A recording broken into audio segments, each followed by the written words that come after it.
I mean, that's one of the big questions because I think Putin himself has been surprised by how aggressive President Biden's deterrent strategy has been.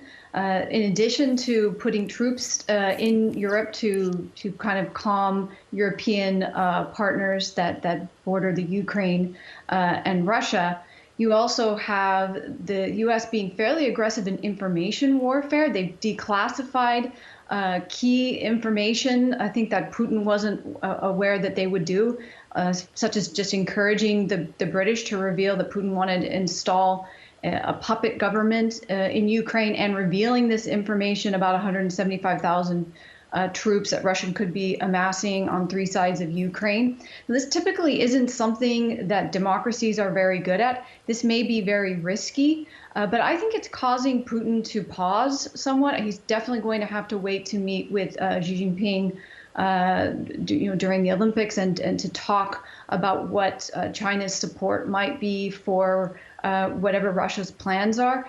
I think that Putin will be playing the long game here, but I think he's being caught a little bit off guard by how aggressive the U.S. strategy is. Yeah.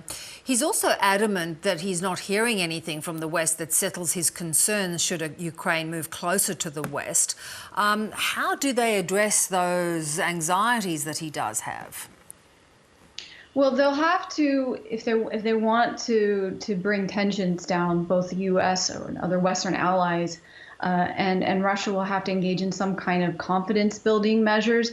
This may be allowing them to see the types of weapons that they have on hand, for example, and that's really the only way to get out of this spiral. At the moment, it is like a security dilemma where you're seeing different steps being taken to escalate, and we haven't really seen any steps yet to de-escalate. I mean, the U.S. has tried to be very clear that a Western-friendly Ukraine poses no threat to Russia.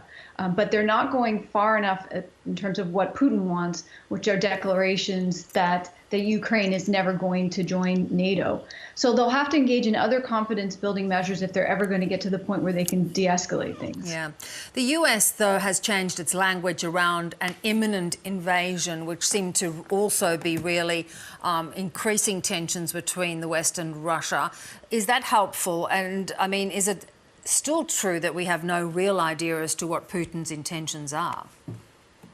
Exactly. We don't have any idea what his intentions are. He could decide on a whim to invade, or he could be playing, as I mentioned, a long game where it may be even just different hybrid forms of warfare, trying to use informational warfare, trying to engage in cyber attacks, or trying to install a more Russian-friendly Ukrainian president. But for Ukraine's perspective, all of this talk about an imminent invasion, they find to be really problematic. It's going to affect their economy, their stock market, and it's going to cause instability, panic, inside Ukraine, which is the last thing they need. So they've been very clear to communicate to the U.S. that calls for imminent invasion from the Russians is actually not helping them.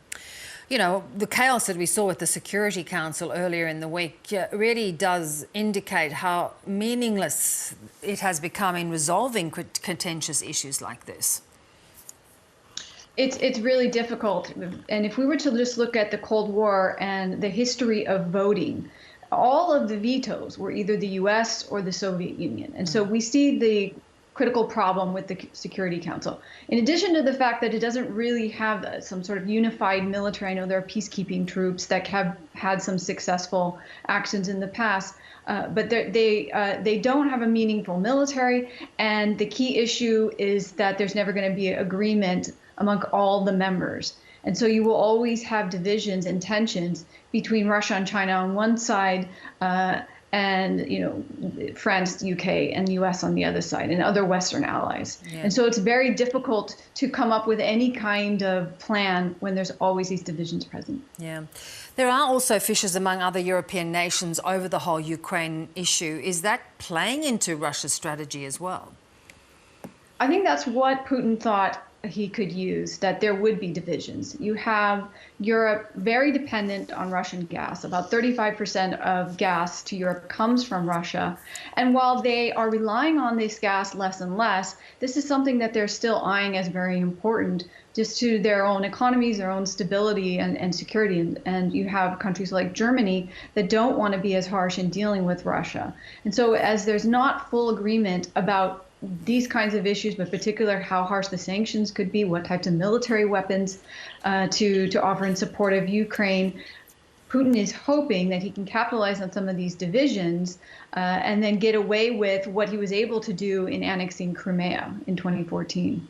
Natasha, thanks as always for your time. Thanks for having me.